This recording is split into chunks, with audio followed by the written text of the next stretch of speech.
Hi, this is Nick Freitas, and welcome to Making the Argument. Today, we're going to be discussing the Colonial Pipeline crisis and what this has meant, how people have reacted to it, what's the government reaction been, price gouging policy. We're going to cover all of that, and we're going to do this in a way that I think has been largely lacking from a lot of the discussion on this issue. We're just going to have a calm, reasonable conversation on what happened, the response, and what can we do better going forward, all right? But before we get into that, I'm just going to ask you real quick, make sure that wherever you're listening to this, whether it's on Apple Podcasts, Spotify, you're watching on YouTube, give us a like and subscribe. It helps us put more information out there in the future. It lets us get this information out to a wider audience. All right, so the Colonial Pipeline, what exactly is it?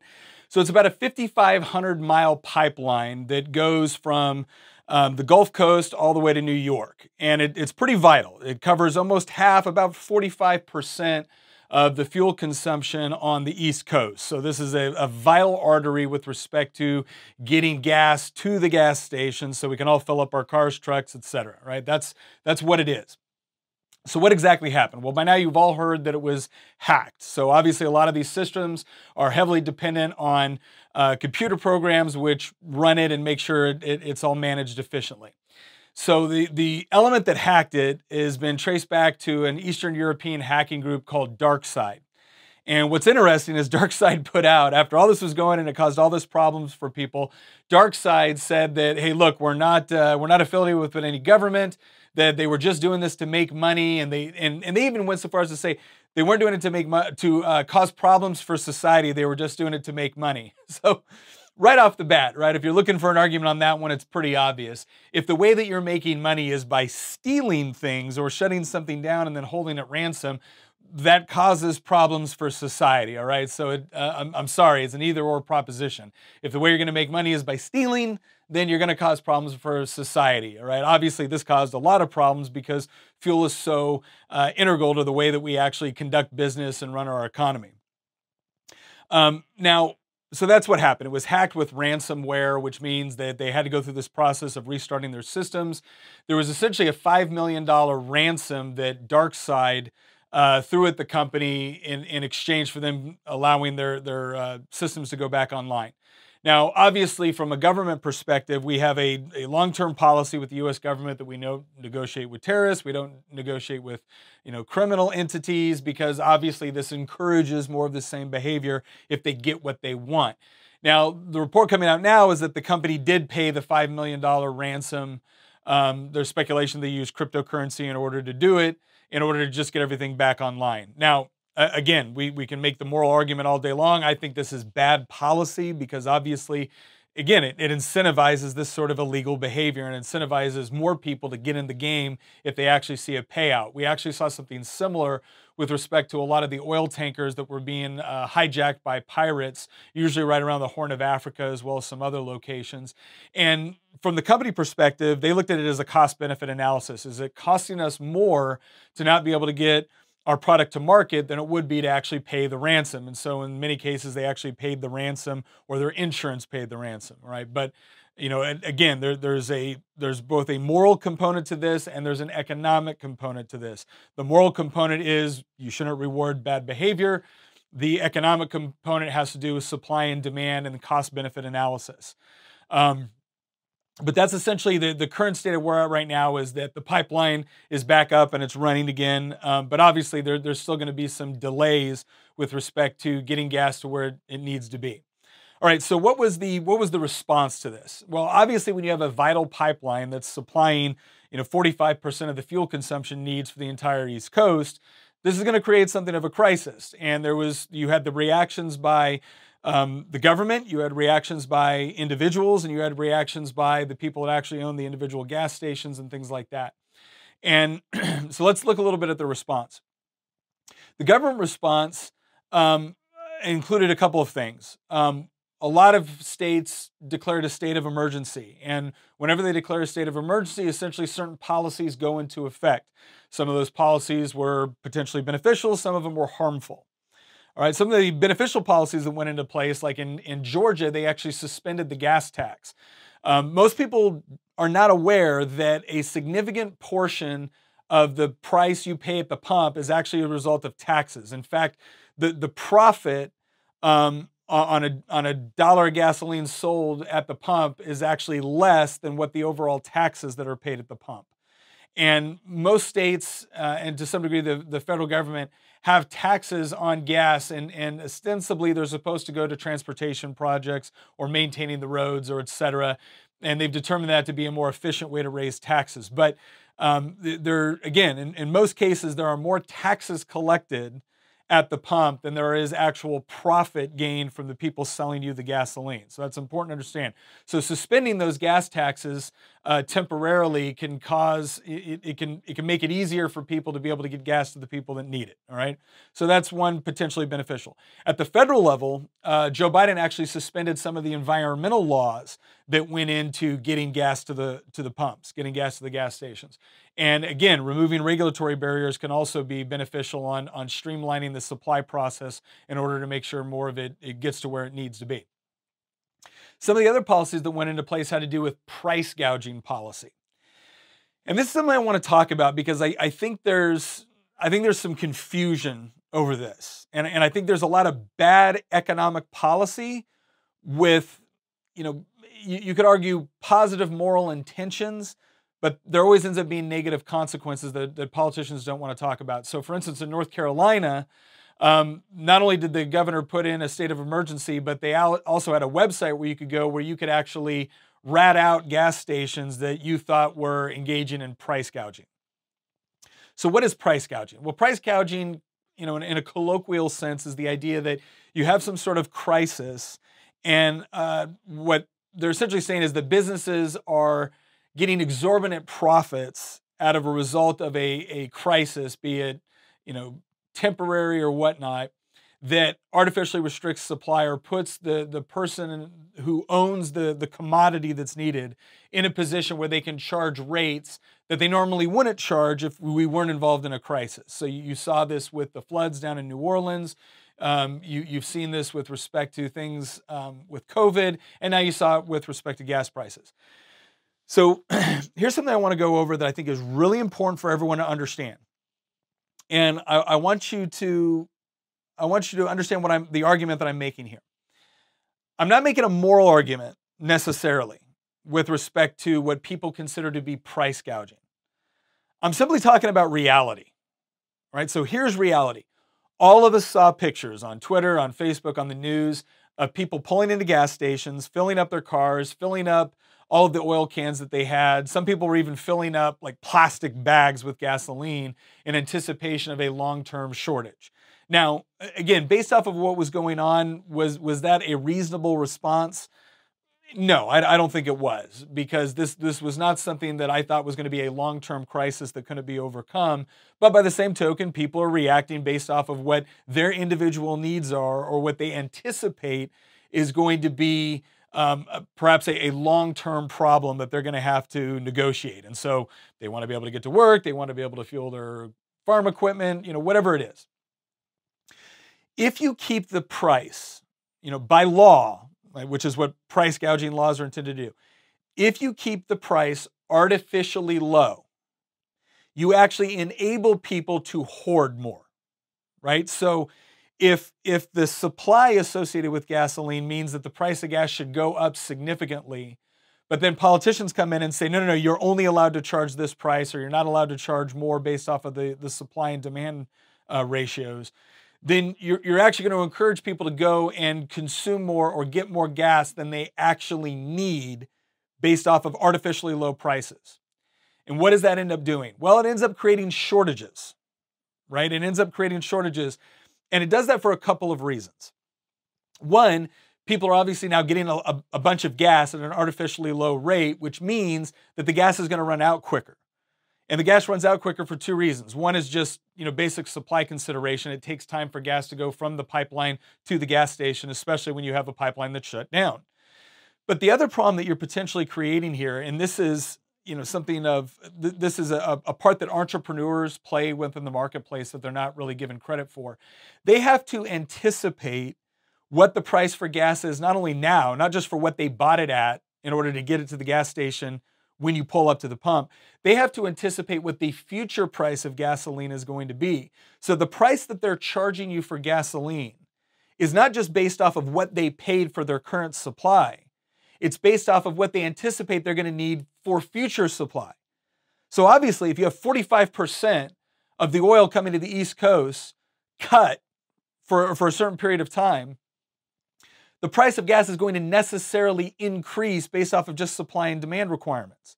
And so if they're not charging a price now that empowers them to be able to buy gas in the future, then you're going to have shortages. So a lot of times what an individual consumer will see when all of a sudden the price for gas went from $2.70 a gallon to maybe $5 a gallon is, oh, you're taking advantage of a bad situation. Okay, maybe they are. But a far more likely reason for them to do that is because they have to anticipate what the future price of gas is going to be if they want to have it available at their gas station. And so they have to increase the cost in order to account for that. Otherwise, you're going to show up and you have to ask yourself as a consumer, would you be more mad to have gas at $5 a gallon during a crisis point? Or would you be more mad if there was no gas at all?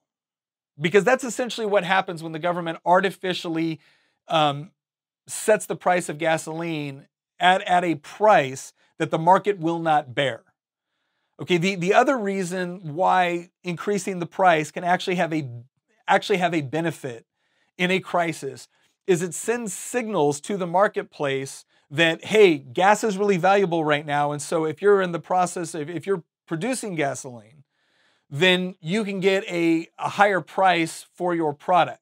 And so it encourages people to sell gas to the stations that are paying more for it. And that actually helps you avert the crisis. Now, again, you might be really mad that you're having to pay more for gas than you normally would have to. But the question is not whether or not you're going to have to pay more for gas. The question is whether or not would you rather pay more for gas or would you rather not have gas at all?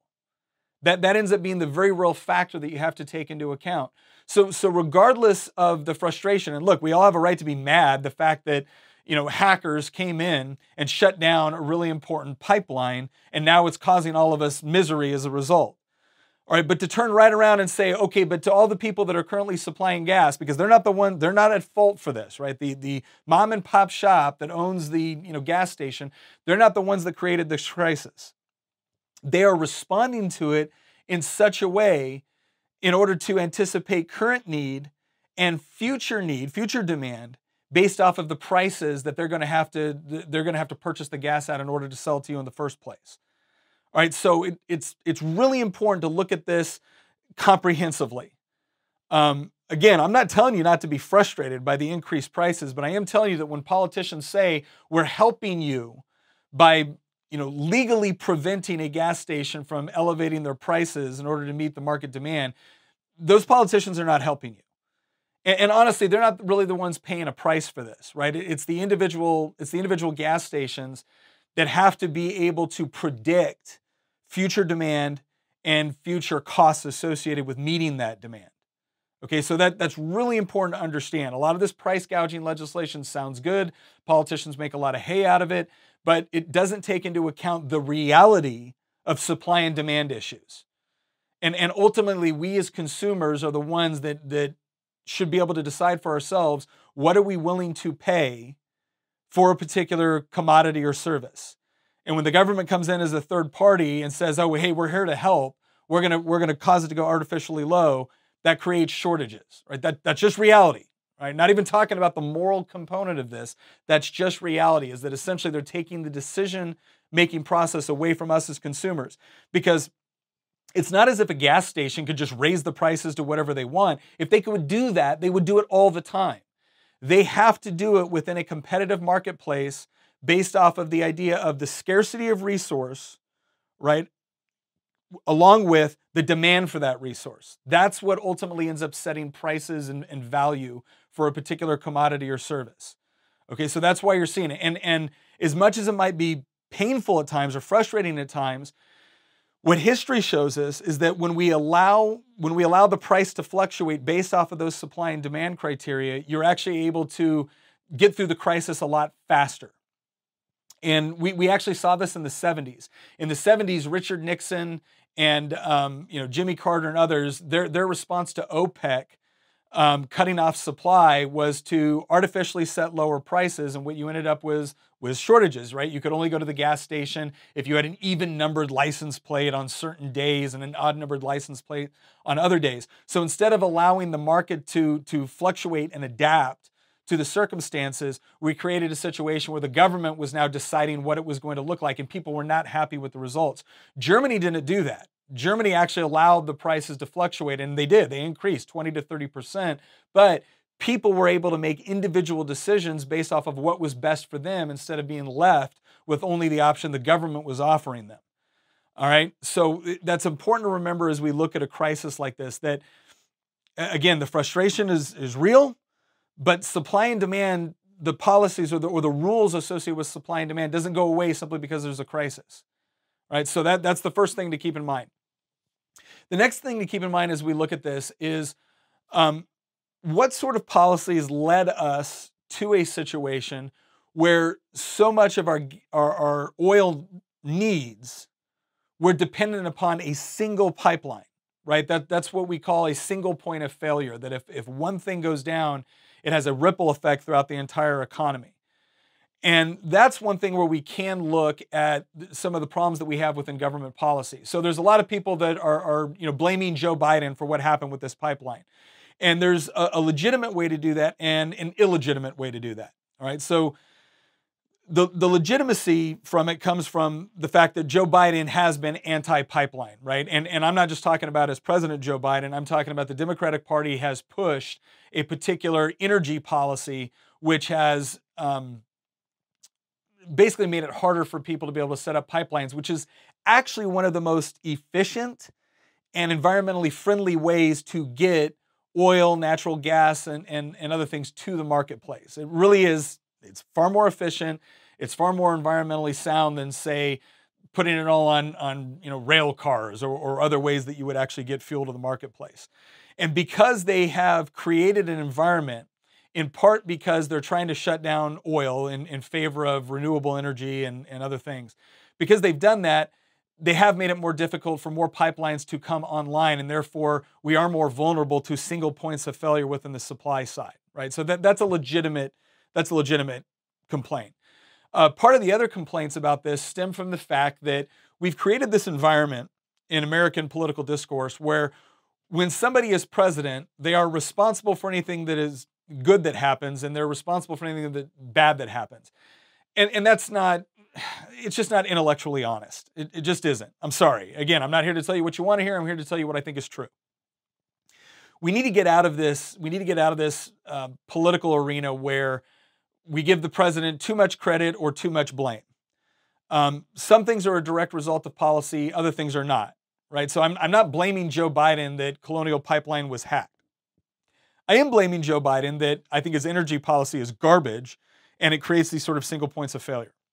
So the big question that we have for all of us going forward is, what should our energy policy be, and what should our kind of defense and law enforcement policy be in order to prevent things like this from happening and having such a grand effect? Obviously, there are going to be people that try to hack our grid, whether it be foreign governments, whether it be criminal organizations, whether it be terrorist organizations. And there is a legitimate role for the government to play with respect to ensuring the safety of critical infrastructure, but also providing an environment and a regulatory, tax, and economic environment where it's easier for someone to be able to provide the products and services that are not only something that we want, but that are arguably critical to our economic well-being. And so that's what I want to talk about next is where do we go from here? How do we look at what we've done and how should we move forward? So let's talk about the defense or the kind of the infrastructure hardening component, right? Because there is a law enforcement and some could even argue a military and intelligence role to be played in this. So when you have a foreign criminal entity, which is what DarkSide is, right? It's a hacker group that hacks in order to try to make money. There's definitely a law enforcement role there. And you saw an executive order by Biden where they're trying to make it easier for the private sector and the government sector to be able to communicate to combat this.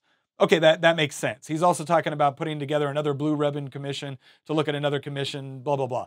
Bottom line is that I don't think we're all that confused with respect to law enforcement or the intelligence community or the defense community with respect to how different countries, terrorist organizations, or criminal organizations use this. All right, there's different motivations.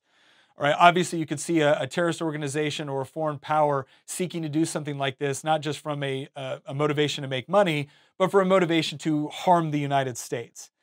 And there's a very clear role with respect to our defense and intelligence apparatus in order to prevent that. And, I would argue that a lot of our defense spending and some of our intelligence spending, we see a lot of it being used in places like Afghanistan right now, which I don't think is a good use of our funds. It's not a good use of our military. So there's a very good argument to be made that, look, disengage from those fights, which are not as, don't present as big a threat to United States security, and start to focus on those threats which really can cripple our infrastructure. And this, one of the things that this hack did was really show the vulnerability of some of our critical infrastructure.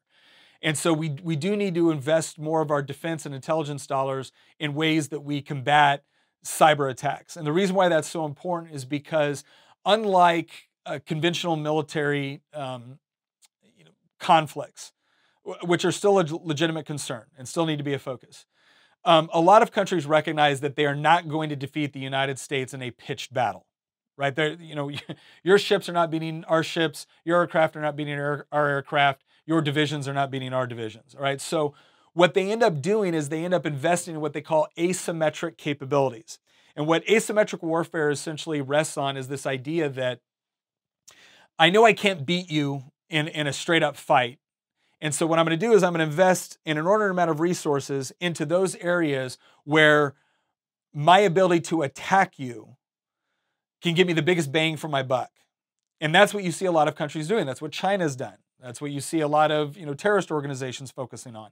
Right? A terrorist organization doesn't put together their own armored division in order to take on a U.S. armored division. That would be suicide. They know it. So they focus on those areas where they see the greatest vulnerabilities.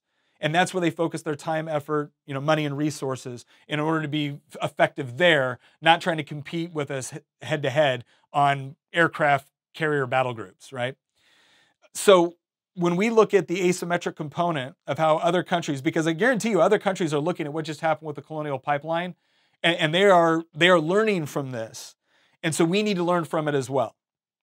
And that's one of the biggest things that we need to learn from our intelligence and our defense side is that instead of wasting money in a lot of wars overseas that we probably don't need to be involved in, we need to invest more time, more effort, and more resources into understanding asymmetric warfare and coming up with ways to not only engage in defensive operations, but there also needs to be an offensive component to this. Because if you're purely conducting defense, that's a losing strategy. Right? I think it was Napoleon that said that the logical end in defensive warfare is in surrender.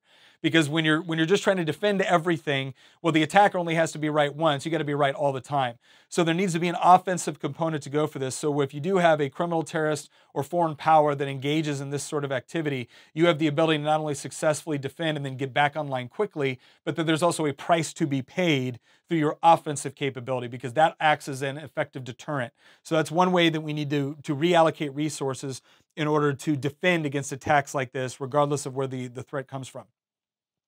That also features a law enforcement component as well, right? So it's not just a defense and intel component, it's also a law enforcement component. And there is something to be said for having closer ties with law enforcement so that there are very clear, easy to understand processes so that where you have been hacked, you have the ability to effectively communicate with law enforcement so that we can engage in prosecution. Because if you have a domestic attack on something like this, look, the Constitution still applies. You got to go through due process of law. You've got to be able to build a case, and being able to have that open communication is important.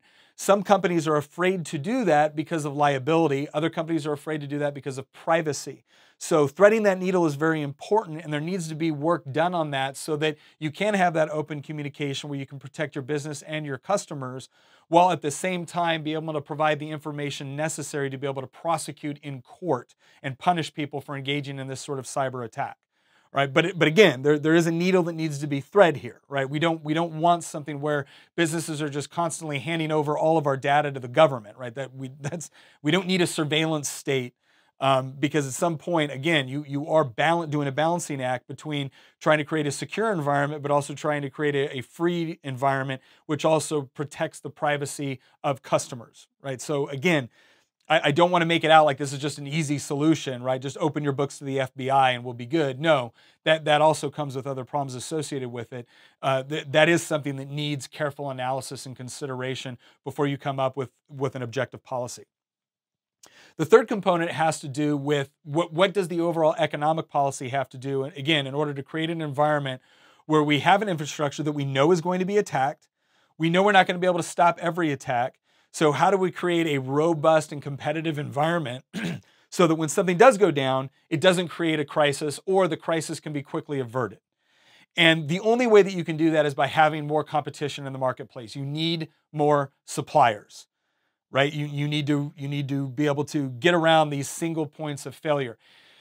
And one of the biggest things, one of the biggest roadblocks that stand in the way of doing that is the regulatory environment and this push by politicians to create the sort of energy policy that they want as opposed to what consumers demand, right? So what consumers demand is to be able to pay the lowest price for the best product possible in order to achieve whatever it is that they want to achieve. Again, your end state is not to buy gas. Your end state is to buy gas so you can go do the things that you want or need to do, right? So the more competitive and open and free market environment that we have to be able to get you the energy that you need to do that, the better.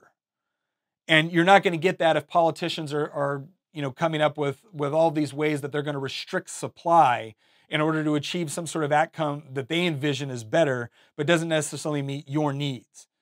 And this is one of the biggest problems that we have between centrally planned economies and free market economies, right? Central planning is any time the government is essentially stepping in order to regulate, tax, or control something, not for the purpose of protecting against things like fraud or theft or abuse, but instead pushing the market in a direction that it wouldn't otherwise go if producers and consumers were allowed to freely work with one another in a competitive and open environment in order to get the best products and services. And that's what you're seeing, right? You've seen this in Virginia, you've seen this in other states, you see it with federal policy, you see it with the Green New Deal. It's this idea that politicians have now decided that this would be better, right? And sometimes they argue it's better economically. That almost never works out.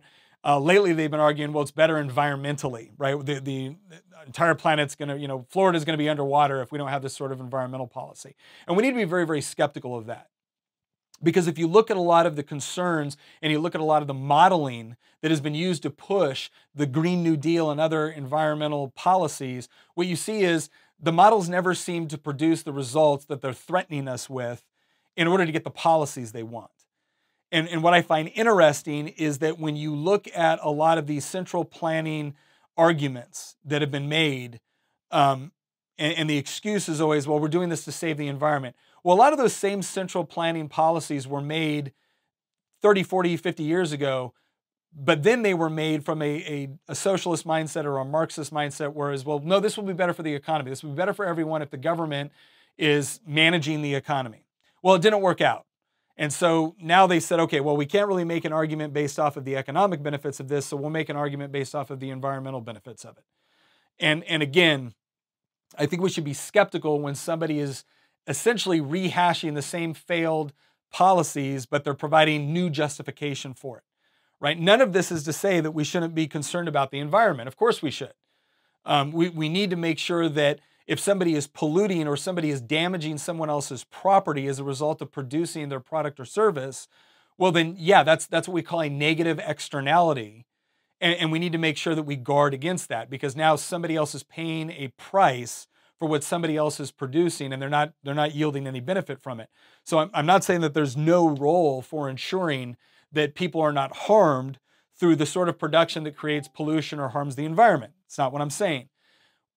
What I am saying is that as we look at both the economic reality of trying to make sure that people get the products and services they need, combined with concerns, legitimate concerns over protecting people's property, protecting the environment so that we can continue to live in a healthy environment, we need to be very skeptical of the central planners.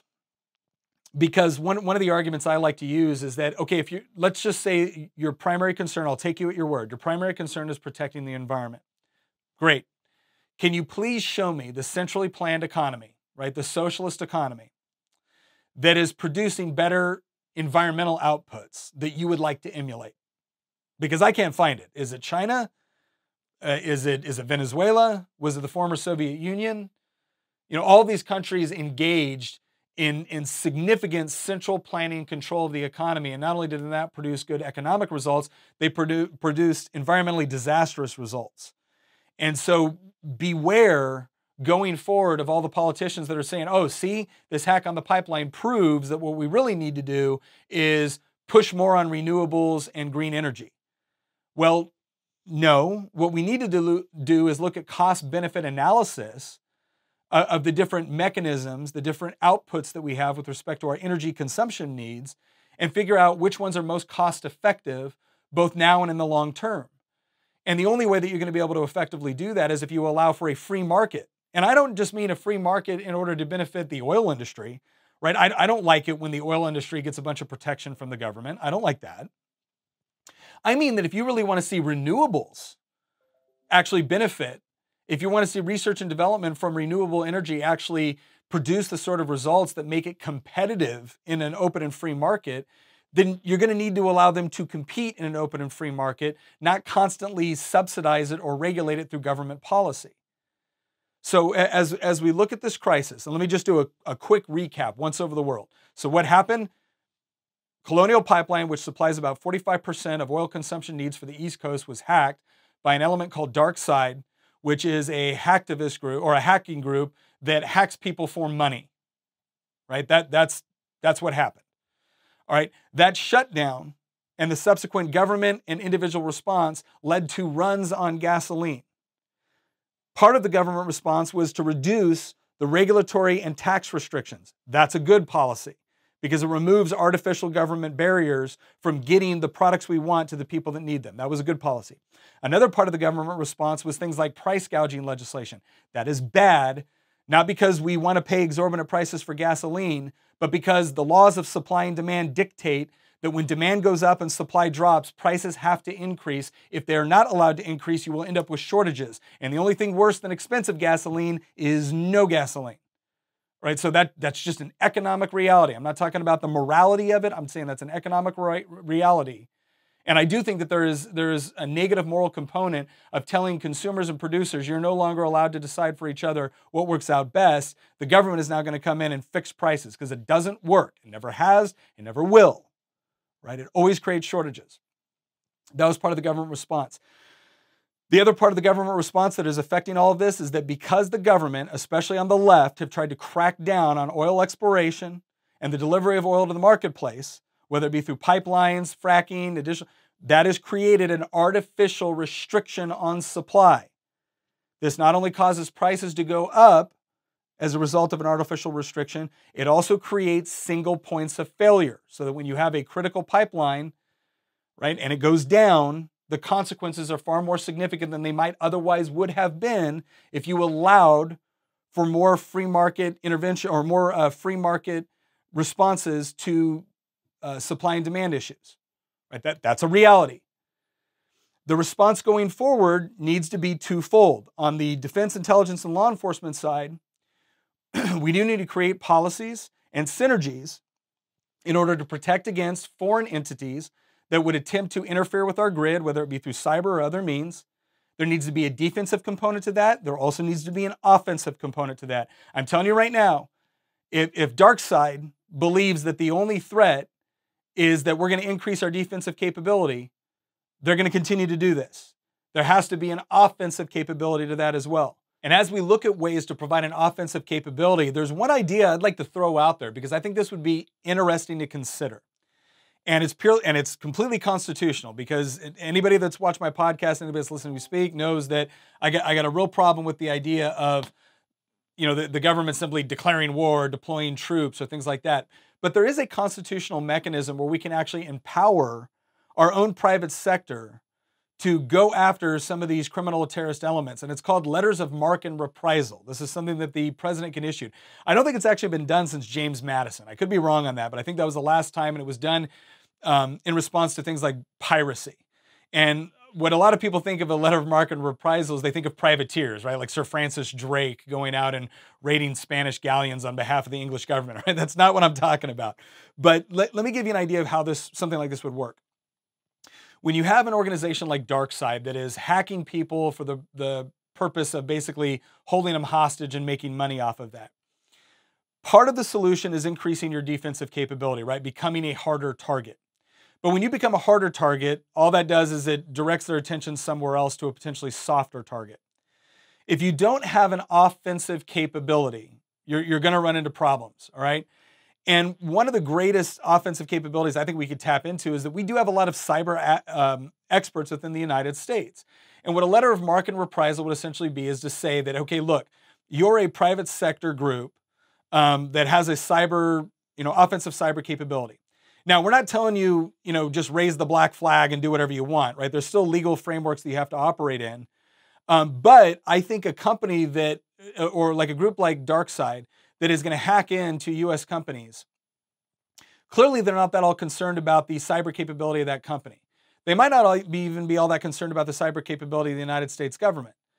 But if they now have to take into account that there could be a letter of marque or reprisal against them, and now 200 different, cyber groups within the United States could be coming after them, that significantly increased the cost associated with them engaging in that sort of activity within the United States. Now, again, you would need a careful legal framework to go about doing something like this, but I think it's interesting. I think it's something worth considering with respect to our overall response to criminal and terrorist organizations that are trying to engage in this sort of attacks against our grid or attacks against U.S. businesses. I think we have a way to leverage a lot of talent that we don't necessarily need to roll into our government apparatus in order to do that. So I think that's something to consider when we consider our offensive capability, all right? So that's one component, right? The government response with respect to defense and law enforcement, right? How do we harden our grid? How do we provide an offensive capability? And when an attack comes within the United States, how do we foster sort of the relationships and interactions that we need to in order to follow due process of law when prosecuting criminal activity within our borders? But how do we do so effectively and efficiently while at the same time protecting consumers, protecting privacy, and adhering by the Constitution? The second part of government policy needs to be the idea of stop this incessant need to micromanage energy policy, right? We don't need the government telling consumers or producers how to produce energy, how to get it to market, and what price it should be sold at. We don't need the government doing that. And every time it tries to meddle in this, there are consequences to that. And there's a lot of arguments. You actually saw Maxine Waters suggesting at one point that we should nationalize the oil industry. Man, if you think gas prices are bad now, or if you think shortages are potentially bad now, wait until you see what happens when the government nationalizes the entire industry, right? We need more competition and more innovation, and you don't get that through bureaucratic control.